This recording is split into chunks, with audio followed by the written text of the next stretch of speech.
В общем, ситуация такая. Я тут пока сел откатывать карту владельца сервиса одного небезызвестного. В общем, это Hyundai Sonata на V6.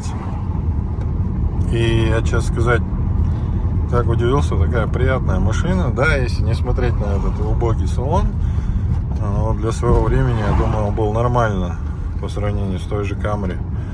Но, блин, машина вообще сама по себе очень такая приятная, мягкая. Даже несмотря, что здесь низкопрофильные диски стоят. Ну вот прям удивился я.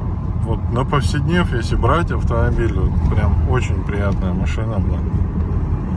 Если вот чисто там, я не знаю, рассматриваете Приору, то вот я вам гарантирую, вы не пожалеете. Прям вообще четкая тачка. Здесь 200 тысяч пробег, и она как новая.